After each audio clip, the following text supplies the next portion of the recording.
19 ans de pouvoir, ils n'ont rien fait à la République démocratique du Congo. Ils n'ont pas construit la République démocratique du Congo. Il n'y a pas même un métro. Tous les locomotives. Tous les même maintenant,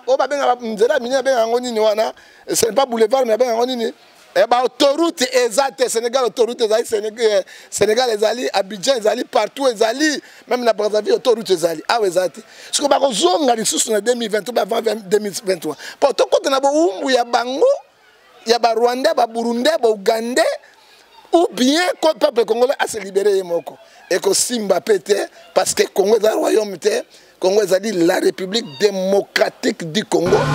D'accord, tu as vu un vrai dauphin, il y a Kabila dans l'opposition. Hein? Au Banako Tchatembe, il y a un vrai dauphin, il y a Kabila dans l'opposition. Qui est aujourd'hui président de la République? Oui, oui, le vrai dauphin, il y a dans l'opposition. Tu sais que le Bango? Hein?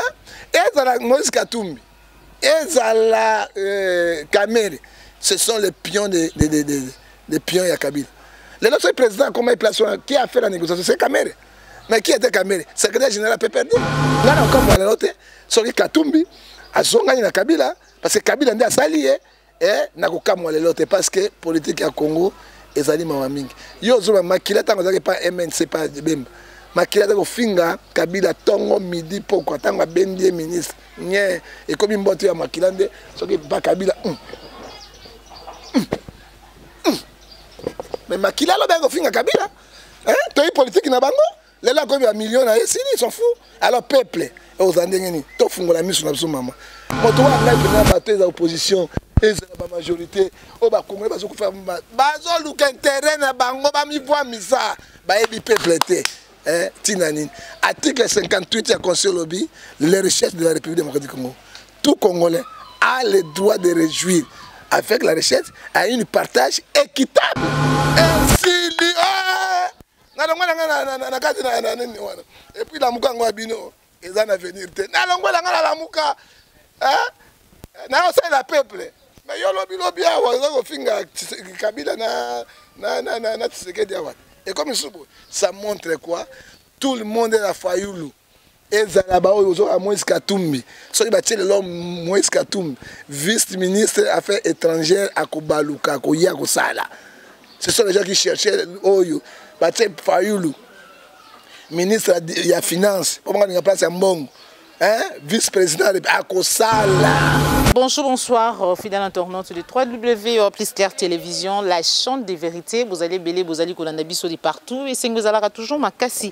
Nangam mon abiso, tango boko benga biso, tango toye bagaete, vous allez belé vraiment bufandi liboso ya baitando ike na bino pour na kolanda émission vérité de tous côtés sur la chaîne des vérités www.plisclair Télévision. Merci na yo Joël Gonago, osasi ma caméra pour nous la bili kitoko. Merci na babonné nyonso ya www.plisclair Télévision. Vous continuez vraiment à s'abonner pour na rater actualité politique Yambo Kanabiso République démocratique du Congo. Et voilà, au jour d'aujourd'hui, Joël Kombe, ça fait après, moi vraiment ébélé, na kiti de Sousungamoko en personne, Nangambo Yamoussan Nanzambe, les prophètes du peuple, la mort de Jésus-Christ, prophète John Ngefa, pour que tout cela n'aille analyse, on aille par rapport à maïta politique Yambo Kanabiso, mais aussi prophétiquement la RDC ou nous na makamyo sur ko décalé sans plus tarder na pesi mbote prophète John Ngefa mbote mama Claire TV nzambe apambola yo ata to kabona kina nzoto molimo tozaki moko parce que tiatiana osango azai ko ya ko zobili parce que tous ensemble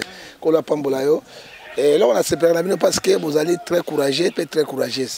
Un journaliste c'est lui qui cherche les infractions donc quoi procurer mais formation il faut ko chercher nzambe apambola yo to bananzambe to succès nzambe to bonde nzambe tata natiki Claire TV oyo na maboko na yo pe natiki PDG na bango na maboko na yo natiki mboka Congo na maboko na yo natiki bakonjwa malamu pe na bapelengendu na maboko na yo natiki pe bazoliaka mbongo ya Congo pe peuple zo souffrir na maboko na yo pe na bazo souffrir pe na maboko na yo to sengi na okimia boboto bolingweza na kati ya Congo telemela mution so telemela congolais pe pambola ko pambola bango soki yo pesi kimia te moto ko pesa kimia zate ona sengi na tongo ya lelo yo yebi yo etikalo baksa yango c'est na komona tata pe na mwana na molimo santu. Amen. Voilà, merci beaucoup, prophète John Ngefa. Mutuna vraiment ya yambo, vraiment momibiso pembeni na yo ou analyser yango en tant que mwana mboka. Est-ce que la constitution ya mboka na biso République démocratique du Congo, prophète John Ngefa, et pekisi concrètement président de la République ancien, président de la République Joseph Kabila kozonga lisusu na kati ya bokonzi ya mboka? Bon, maman, journaliste, au Pessi Mutuna Moua Malamu, moi je ne suis pas politicien, mais Dieu m'a donné la capacité de connaître les choses cachées, de connaître politique, de connaître ma Kamoyanzambi na makasi. Ce qui est président, constitution Mboka National, ce qui est dans la fonction quoi Tshisekedi. Il est le président, à cause de la président, il y a parti politique qui n'a eu de PST. C'est interdit. À cause de l'intérim, à cause de l'intérim, de tout le monde, vice-président IDPS, Kabundi. Et puis tout le monde, Kabundi, Moussouana, Augustin, le secrétaire général, il y a parti. Mais il y a une fonction, il y a une fonction, parce que c'est la fonction de l'État. Kabila, tant que président, il n'était pas président de la PPRD. Il faut bien comprendre. Ou bien président de la FCC. Il était le chef de l'État, mais Atika qui parti politique na Shadari. Boshab te Shadari Nasuka. Tant que le comme sénateur en vie, il n'est pas chef de l'État. Constitution Pekisi était à reprendre sous parti politique naie le coup la présidence. Si quand on était à zone na faire naie, il y a parti na comme président, il y a PPRD, le président il y a FCC. Alors constitution Pekisi en côté. Constitution Ekopekisa ndé. Ce qui a en fonction, comme le président du parti politique, n'était pas le président du parti politique, à cause de l'État, à cause de parti politique. Autrement, qui a zongi, a yebi, et l'autre, on a préparé l'Iboso en 2023 ou bien avant 2023. Mais est-ce qu'à cause de 2023, tu es en tant que candidat président de la République? Non, non, non, constitution permettre, on a cause on a candidature na été mais constitution mboka lobi lokola 3 mandats leki asalite oyo kuna bandia biso benga bubulense ou bien kara ivera mpeleda ozomona alors azali souté lokola pe déjà que oyo atiaki yango te. Alors, en 2023, il sera le candidat et Pekisa mina constitution biso te batu ba kosa yango te. Boyambi endenge ni. Non non, ngana yambi était parce que ngana na parti politique était parti politique. Boyamba endenge ni peuple congolais. Soki azongi. Toko ko yamba ye soki azongi, c'est pas ça azongi na déjà ti. Pe azonga parce que ba iba corps ba signaki. Il faut dire la vérité. Yoko ça 5 ans soko si OK, ngana remplacer yo. Mais nous ne savons pas encore parce que là mboa suimboa. Il dépêche les lots, na cash, les lots baso et so simba pendete et très deux leaders de batika nango mais ma belle manga ou ba mongo ba la ma belle manga donc ma belle bandi mais tango ya kozonga bato basai 19 ans de pouvoir, ils n'ont rien fait à la République démocratique du Congo. Ils n'ont pas construit la République démocratique du Congo. Il n'y a pas même un métro. Tous les locomotives. Tozali même maintenant, ce n'est pas boulevard, mais autoroute exacte, Sénégal, autoroute Sénégal, Abidjan, partout, même la Brazzaville, autoroute exacte. Ah, exact. Ce que nous avons dit en 2023, avant 2023. Pourtant, quand on a Bango, il y a Rwandais, Burundais, Ougandais, ou bien le peuple congolais a se libéré. Et que Simba pété, parce que le Congo est un royaume. Congo est la République démocratique du Congo, ce n'est pas une royaume. Oh, le boss la Congo, le cola, j'ai Ndakala, obeti ozongite. Mais pour le moment, Kabila a comme une soif et a kozongela les sous présidence de la République. Mais bien vous calculer 2023. Mais où est-ce que vous avez physiquement 2023. Mais où est-ce que vous avant 2023? Parce que les mondes ont besoin d'accès. Non, tu es dans le royaume. C'est l'attentat contre le chef de l'État. Mbalo l'attentat qui était. Le chef de l'État. maman journaliste na lobaki ete nazali na posa ya okuta na président de la République ngala koluka bango te parce que bato baluka non moi un prophète de l'internet na reconstituer biso mibale na Biblia ni kamere po kamere ko tsanga kuna te ni quoi biso akimbela na nga eza ba prophète ba kendeki alokuta ko saka ide ba kosa Kabila le père ba kosa Kabila le fils ba ko sabe Tshisekedi ba suipi na nzela ngo moko no na ebise biso mibale na Biblia motamisa mais fa la mbaki nga sa mutu j'étais na bureau na ye hein écoute moi si nazo kota bino non dans la province dans Nzambe fa moi c'est bimaki ni garde corps ni quoi on a causé avec Faoulou pour la République plus de 4 fois pourquoi pas chef de Salango parce qu'il a sauvé so bato ba kolobate na bi keba le mal est devant vous hein et peuple congolais ko simana yo yango na bana chef de l'état bo abo makor wan so ki ba miko sala mbutu article 63 ya constitution lobby au cas d'envahissement envahir mboka na biso ou bien basali coup d'état moko o esimbite to va préparer cabale moko o peuple yebi yango te biso nyonso toko comme ba militaire pe biso nyonso toko défendre territoire national pe toko défendre mokonzi ya mboka ya banga loko te peuple ya simanai parce que ako banga loko nini azo contrôler parlement te azo contrôler sénat te azo contrôler ba président provincial te azo contrôler ba gouverneur te mais il y a un président qui règne. Mais Nassé, il y a un cook qui se prépare. On veut les chefs. Pour le moment, maman, entre l'ami et frère, le choix est clair. Toloba Kiboy, dans la République du Congo. Tolingi un véritable Congolais dans la tête ya mboka toboy oyo ba nyamurenge oyo banani batuchi na mboka na biso tuchi Congolais azalaka te ba nyamurenge bazalaka te na betini nyonso ezali ya bazalaka te hein toboyo utaboye azalaka boy sangisa nde memi mboka na libongo hein tunanga libongo ezani poto tobenga na lingala ne libongo.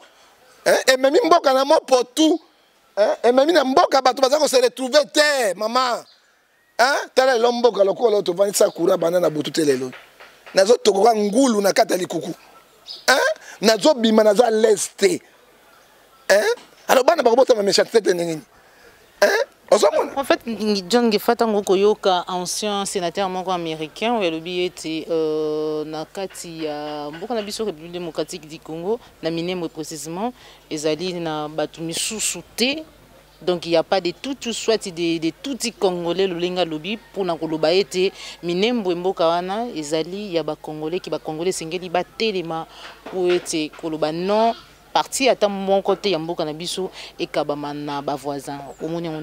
Mais c'est vrai, c'est Azali ancien secrétaire général des Nations Unies natanga ki Boutros Ghali nani comme on est wana bosani yango to Boutros Ghali natanga ki yango oui elle a raison parce que kaka ya loba po batu bandi mango parce que na mona me bande ko mususu baloba ki ete ki note baza ba congolais maman si le pays est faible la diplomatie c'est faible ba konji baza faible. Natanga Mobutu biloko ezalaki te roi d'Isaïr biloko ezalaki te pourquoi nazo biso maman il faut que mopaya lo biso likamboy est-ce que tobi na mboka na biso ekola tuti ba ya munenge bazalaka te hein comment bango bako envahir mon grand frère Ruberwa qui n'est pas un congolais un nyamulenge to ya burenge to ya murenge to ya bupotu ya nini akoma chef coutumier na mabele ya mboka ya bato. Ata mikuwa bakoko bakufa wana bakondima yango toloba te bakondima yango même Sokoko Laurent Sokoko Chokolilo Egai Sola Ntula Bengai Atuningai prophète est-ce que na mboka na biso ba ya mulenge bazalaka taba zola bango sanga kili communion twa lokwa sanga kili communion ngala bi président bazalaka te Fiti président. Mami Bomolo Bolumbu, grand prêtre maire, premier partenaire nanga na église nanga. Atuninga pe motuna wana, ai mama bazalaka te. Aza non verse, nzambe pambola yo. Hein? Ozomona et tozo kende Niki, maire de la nation, oyebi paye, abana na nat, service traiteur na décoration. Alors dit papa, oyebi yo. Ah, Niki, mère de la nation, Vatika yo.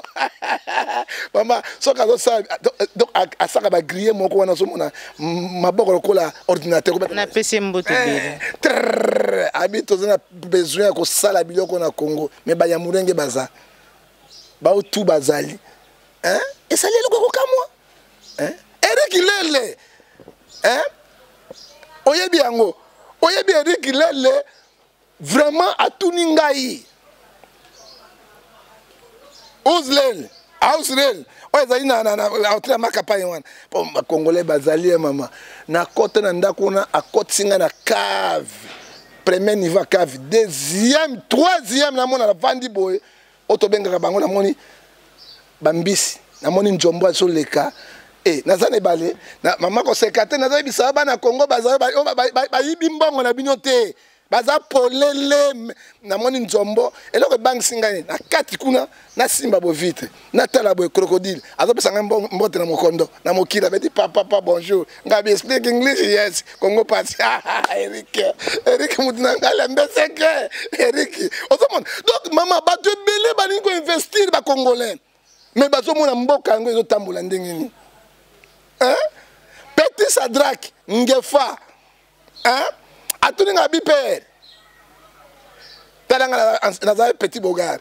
Siko mboko vie, lobi na kozane na bi mwana. Mboka doit sacrifier. Zanati no mikili eh. Wa linga za petit Shadrach ngefa mwana ngai. Natina na États-Unis d'Amérique no vanda kuna. Ozoma mama tikana loba ozokanga mabe. Tikana loba. Quand les choses yango to loba kiboy. Tango mwana mboka koti Ezra Fayulu. Il y a des gens qui ont 4 si mon père permet de connaissance. Même Fayoul président va nommer la place à Tshisekedi. Toi, à côté président. Qu'est-ce que Fayoul va faire? Il ne contrôle pas le Sénat, il ne contrôle pas le Parlement. Il va gouverner provincial, n'unité. Fayoul c'était la même chose. Mais tant que Fayoul était ça la boy.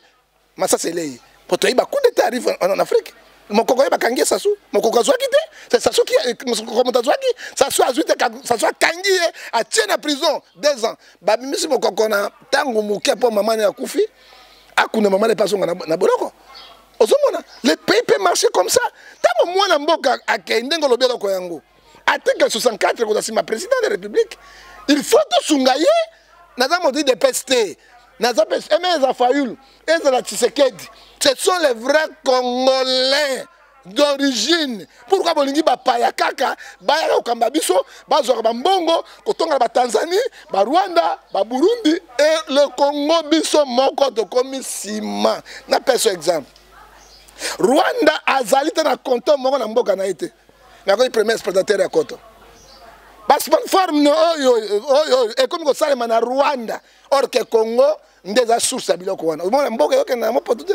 Prophète John Ngefa, tango komona to yoki déjà sango parce qu'il y a très bientôt Ego Salama, coalition, armée à coalition, oyo 4 pays singeli ba sangana pour na ko éradiquer, to ko matraquer ba force négative oyo etchaka vraiment mbutu ezali ko sala ete bande ko na biso ba kufa katongo midi po ko na ngambu ya est bamboka wana ba ko sangana po bangonde ba ya ko bunda alors que phare de ces alliés de l'autre côté, kaka bamboka wana nde tozali ko accuser d'une manière ou d'une autre ya kozala na cause ya souffrance ya peuple congolais. Souffrance je ne sais pas rôle ya parlement na biso.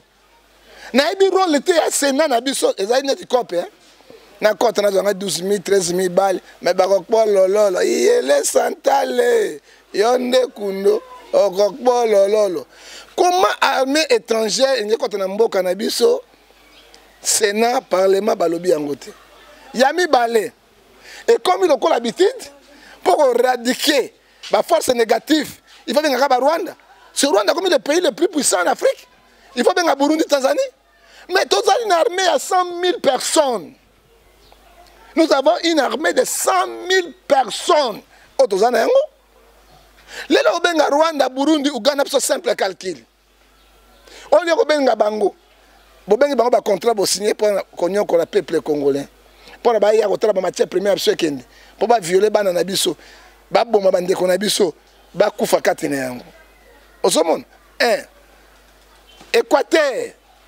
tindelanga 20 000 hommes baye tu vois pas 5 000 hommes baye 25 000 côté à l'Israël comme province 5 000 hommes baye pesa pe kuna na haute 5 000 Kisangani pesanga 10 000 hommes Grand Katanga pesanga 20 000 hommes Bandundu pesanga 10 000 hommes Congo Central tinanga 10 000 hommes et comme combien ceux qui ba on soné espère on ba kiti ba soda na biso ba oyo ba benge ba gorille ba berefer oya bango yote bazala kaka bazali ba sangisa ba melama maman dans une semaine dengue président Turquie asali ozomona omoni moto makasi armée fort abina ko kabine de 5 jours a pousser bango na kati itimba to ba bobima ba mona ki puissance ya armée nayi un état faible ezaka etaka esaka sangisa mpona mwa bautu wana baintere amwe oyo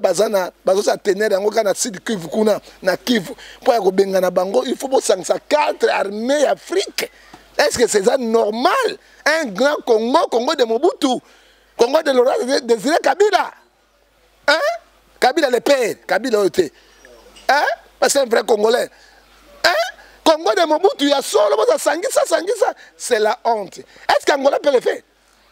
Est-ce qu'Angola peut le faire? Angola, comme ça, Congo Brazzaville, comme ça, Congo, négociation. Ils allaient un état faible, l'armée est faible, l'armée sangisa. Na mona to na mokili. Un général est français.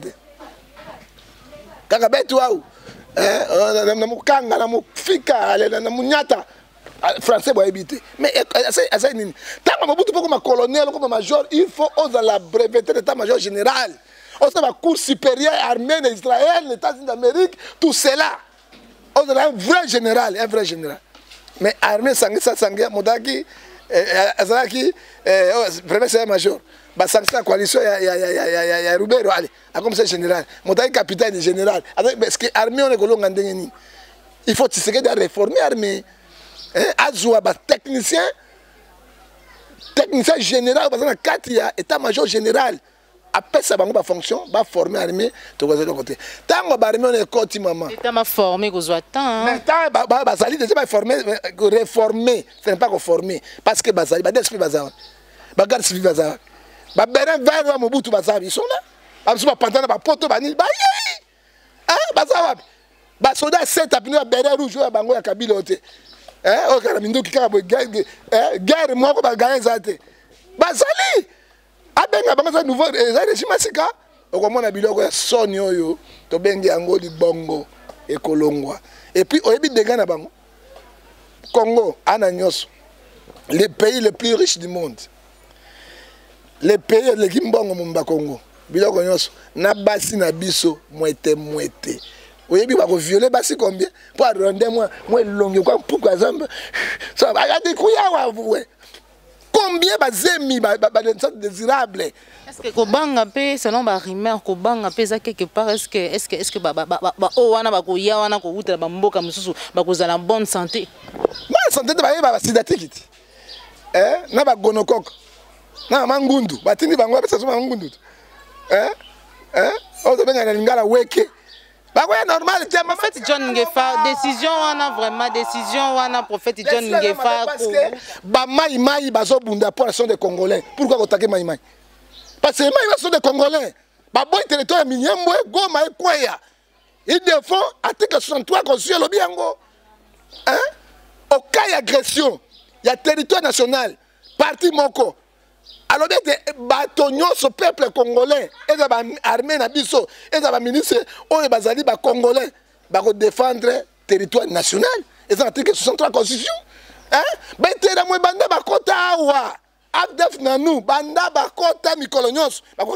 n'est pas la première fois. On attend la Kabila.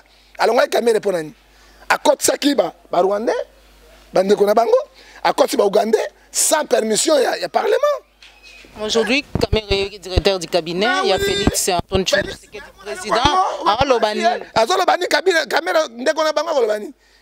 Ayi bien le matériel na bango. Ayi baba ko take Kabila. Rôle ya Kamera longwa ki tangwa zala ki président Assemblée wala.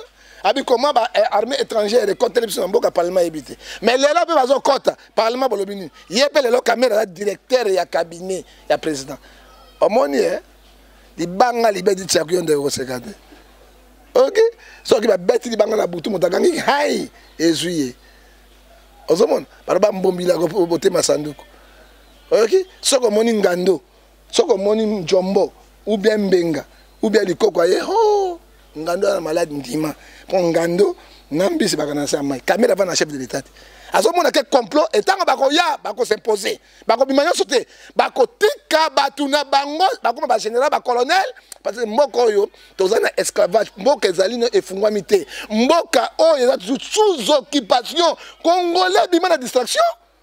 En fait, John Ngefa, qu'est-ce qui fait que non les mêmes caméras aboya qui lobby, à Téléméla qui lobby, les mêmes caméras aujourd'hui, directeur, il y a cabinet à président de la République, apparemment garder silence dans le dossier. Akabaye bien zoliati. Quand on a qui président Sénat, Zaki Olia. Aboy bino mesala boye bozu ale bolongole akoba pasteur balinganga ta bolongola esiko immunité ya pasteur ya prophète boti bolandi botinga ko ande maike kuna azo pono kuna mawa yalo baki na Kabila pour l'accès qui azali nini lelo pe bango na pouvoir directeur de cabinet chef de l'état bazali na même niveau valeur que premier ministre na influence avec premier ministre. On a une influence directe cabinet avec le premier ministre. Mais il est là. Azo bisa tshisekedi ni.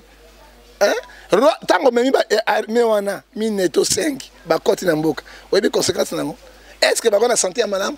Baza contrôler ba yana ba sida, ba kota wana mangundu, ba kota wa na ba gonocoque, ba kota na syphilis parce que ba Rwanda Burundi ba tamula ba nyamu. Batambola bangombe na bango soka kufi balela batambola sa homosexualité babenga Hollywood babenga Hollywood osomona etango akoya ba congolais so banga masasi wa mpika wa ale sema ameyaka wa osani on laisser faire à côté que l'on une bombe retardée alors ba ko bomba biso na nzoto na molimo. Est-ce que président Tshisekedi notre armée il est incapable na peso simple calcul ya ko radiquer la force négative, bah intérêt moi bah combien?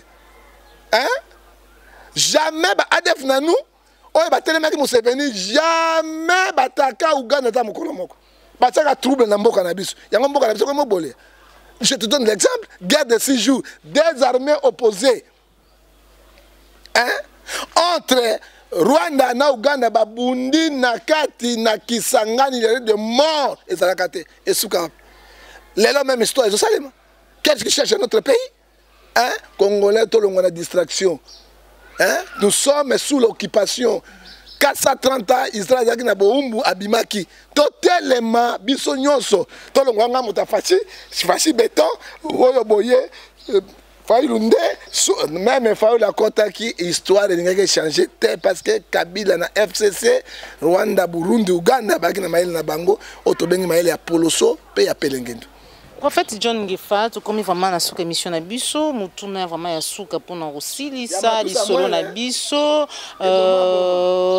papa, frère Matou Samuel, papa Matou Samuel a koufeli lisusu, madame, bakoloba, emisa tu hein?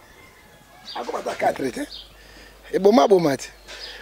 Tango tozo bisabino basali na nzambe. Ba kote ba science occulte. Vous avez dit ma biso? Moi, j'ai entendu comme Matou Samuel chante Fungola. Ah, Matthieu 24, et le Benabiso. Dans Matthieu 5, 24, 5. Bakouen a posé la même. Or que va sur les loups féroces. Matthieu 16, 7, verset 7 de l'obé. Vous les reconnaîtrez par leurs fruits. Tolobi boy basai na nzambe bakonte ko se remarier ko benga na basi na bango et ba kisi na bango bazwa. Bon frère Matou il doit se repentir. Ne se met sali ma ben na ba chrétien. Moi c'est les bossa koufi to ko comprendre le frère Matou. C'est la vie, ça peut arriver. Deuxième mois si yako koufa to ba oui. To troisième mois si to ndima le souté. Et pourtant, c'est Rwanda. Abimaki na télévision. Abandé koloba na internet partout. Mobali n'a que dans la cimetière na 0 heure. Matou aza na sirène. Après ça, il va témoigner na ye. Matou a motakisi. Pasteur a kobenga Matou a kobenga na église na ye. Ye a kobenga Matou. Baza belé. Moi ça na kosaki. Mais na belé koni moi ça na zonga kitala ndaki lembo. Alandaki lembo. Alandaki lembo. Pourquoi zonga ki maman? Tango abimaki akendaki fala ke libela parce que ba bana batu. Tolobi to ke otemi Matou, ezali bana batu. Bana ba parents. Et puis ça passe na ba parents batu. Et donc ça la malamu te. Maman. Alors ngana boti basi. Na ko dinga bana ngai mo na boyi bango te. Moto mususu oya bokoli bango te. Bosa bolingo na bina mokolo abomela ngai batu. Non, nous condamnons ce que Ephésiens 5, 4, 11 à l'objet. Ephésiens 5, 11 à l'objet, condamner tous les œuvres improduites des mots. Matou doit se repentir. Matou a bimisabilo koana oyazwaki.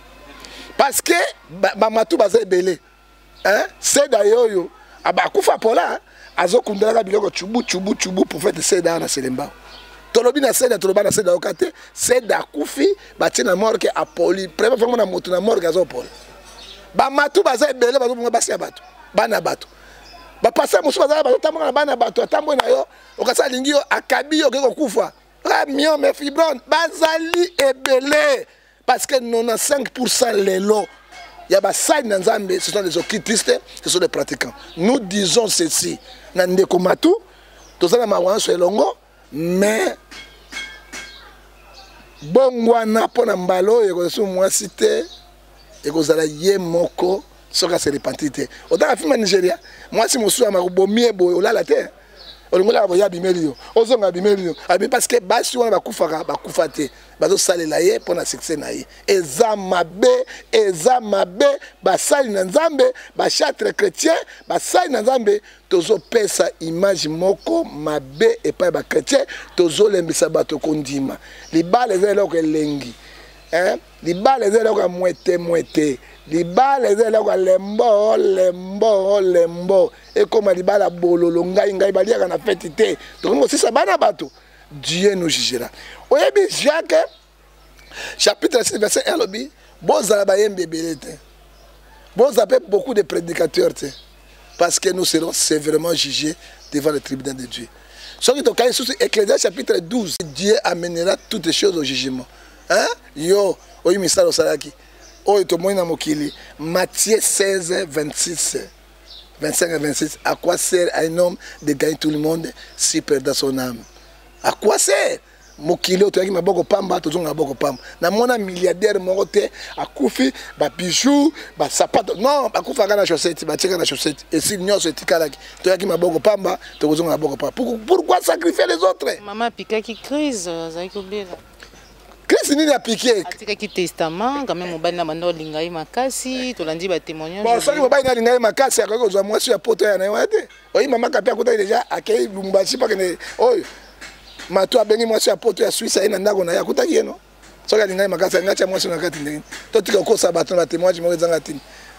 C'est que l'homme là s'aimé, il émotionnera. Okay, voilà, merci beaucoup prophète John Ngefa. Mutuna nanga vraiment ezalaki ya suka. Prophète John Ngefa, toko yoka rapprochement entre leader et ensemble pour le changement. Moïse Katumbi, yena ancien président de la République Joseph Kabila ezali pona kinoba zonga bango nyonso elongo moko na 2023 to ndenge nini. Et puis likambo etali porte-parole opposition ezali vraiment pour faire couler banque encre et salive yo yambia ngone. Omoni Kabila azali fort na Congo na politique ya Congo. Yo azongi président PPRD. Yena saki Katumbi. Tant que tu as dit vrai dauphin, il y a Kabila dans l'opposition. Au Banako Tchatembe, il vrai dauphin, il y a Kabila dans l'opposition. Qui est aujourd'hui président de la République? Oui, le vrai dauphin, il y a dans l'opposition. Tu sais quoi le Bango? Et la Moïse Katumbi, et la Kamere, ce sont les pions des pions, il y a Kabila. Le notre président, comment il place, qui a fait la négociation? C'est Kamere. Mais qui était Kamere? Secrétaire général PPRD. Avec le président de l'Assemblée provinciale nationale. na Kabila atiaki lelo Katumbi nazo biso na porte-parole ya opposition dans Katumbi sous l'appui ya Kabila naka ko benda et là Katumbi n'est pas chef de l'État et pas Tshisekedi bazali bango nyonso on n'a pas les opposants ici au Congo.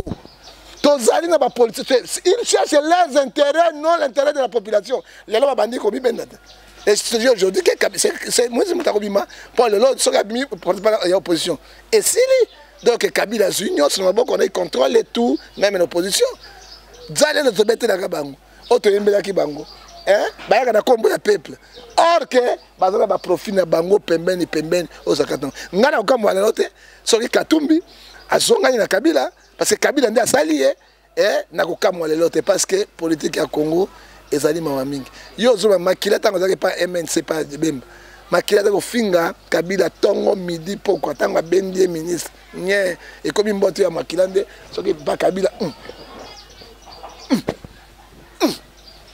mais makila lo bengo finga Kabila toi politique na bango lelo ko ya millions na esili ils s'en fout alors peuple aux andengeni to fungola miso na biso mama moto wa ngai pena bato za opposition et la majorité o ba congolais bazo ko faire bazo luka intérêt na bango ba mi voix misa ba ebi peuple te tinanine article 58 ya conseil lobby les richesses de la République démocratique du Congo tout Congolais a le droit de réjouir avec la richesse à une partage équitable. Attends, aujourd'hui $10,000, mais personne ne ça à $500, t'as $1,000. Mais il y a 10 000, 14 000, $100,000, mais on paie ça un soda, $50, $40. C'est quoi ça? Un fonctionnaire, on paie ça $40, $50. À quoi ça l'année?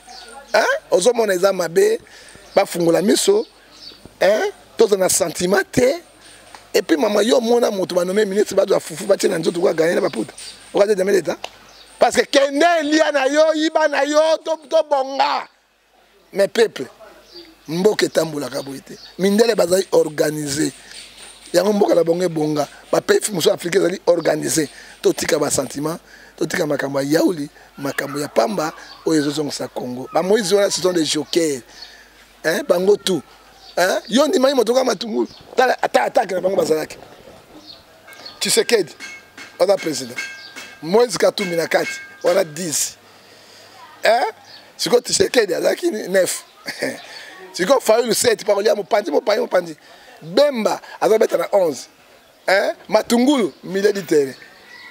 Si tu as Moutonabino, Nani, Fayulu, 6, 8. Bale Souka.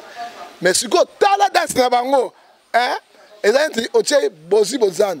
Oche Papa Wemba, Oche Fongejina, Oche Poglo Joker. Si tu as la prof Matungulu, si tu as danser avec anglais, so tu as la danse na bango, you can prof kuna. Tia, you speak English here. Tia, how are you? How are you? Come, tia, Nzambe. Lelo Tshisekedi abendi ekaka ndakala koma DG ya bank ya bat. Esili et puis la muka ngwa bino eza na venir te na longwela ngala la muka na osala la peuple mais yo lobi awa ko finga Kabila na Tshisekedi awa et comme ça montre quoi tout le monde est la Fayulu ezala ba oyo a Moïse Katumbi soki ba tiele l'homme Moïse Katumbi vice-ministre affaires étrangères à Kobaluka ko ya ko sala. Ce sont les gens qui cherchaient oyo Baté Fayulu, ministre de la Finance, pour moi, il y a place à Mbongo, vice-président de Akosala. Akobosonga, la mouka, la mouka, ils ont pas distraction. Mais non, a perdant. C'est le peuple congolais qui est perdant. C'est nous. Bah, sacrifier génération Abisso, Nabisso. Bah, sacrifier en haut. Et totalement, l'article 64 de la Constitution, tout barré, batouana au 4, au monde est limité, l'article 64 de la Constitution, bisous tout ça, il y a un bisou sauté, et ça y va. Je peux savoir qui apparemment CLC à s'impliquer qui pense ça. Totalement, parce que marche, va s'en va dans la carte. Pas trop de la distraction. Échoué totalement. Bon, il va suivre la mouka l'attaque en gros, il faut dire la vérité. Marche, c'est pas qu'il souhaitait, parce que le peuple, on a marre de tous ces marches, parce que. N'a rien. Merci beaucoup. Nous sommes arrivés à la fin de notre émission. C'était là le prophète John Ngefa, prophète du peuple, la mort de Jésus-Christ. Vraiment, tout ça qui va mal ici. Il y a Gosolana et Maïtali Mbokanabiso, République démocratique du Congo. Merci Nayo, Joël Gonozaki, c'est ma caméra. Merci prophète John Ngefa pour nous appeler Sabiso, vraiment Ngonga Gosolana. Sinon, message Nayo, la nation congolaise et puis Mbote Nabao Yayo. Nzambe pambola yo maman. Le coup masanzo les onge pa Nzambe. Na personne numéro na ngai. Président de l'état de droite, il a boté le pam. Justice est très malade. On a un problème spirituel.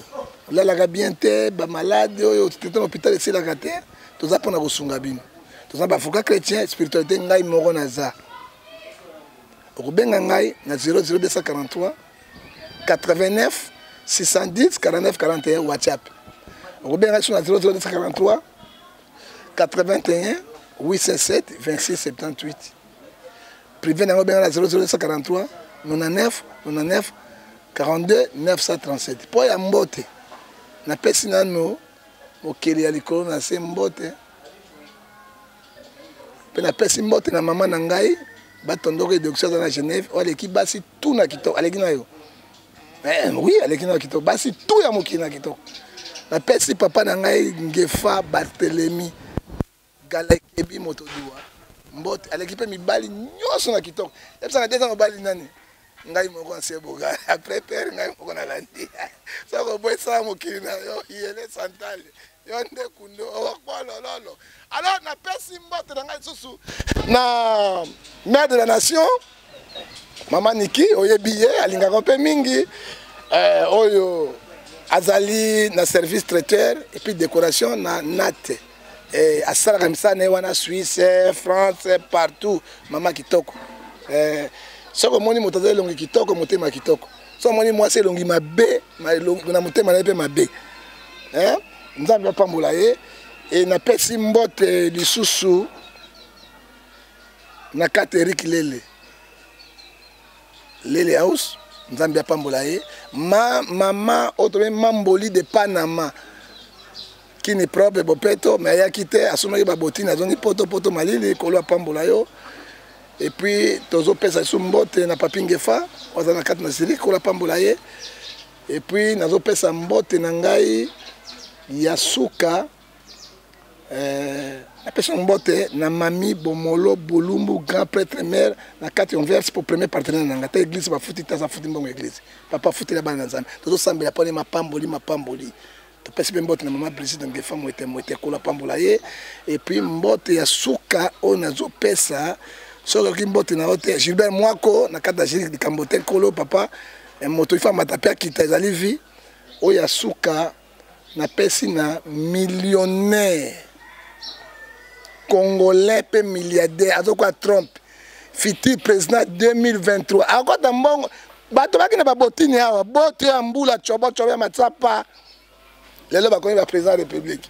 balembongo bato akina balare te bakomi bolombongo ye azali kola Moïse Katumbi na Grand Katanga Moïse Katumbi n'est pas congolais c'est azali des juifs moyuda mais on a congolais millionnaire milliardaire congolais kombo na ezani Laurent Sokoko Chokolilo Egaisola Ntula Nina Bengai obi ntula poisson électrique soko simbia boka ntula Nina Bengai yango tobina Sokoko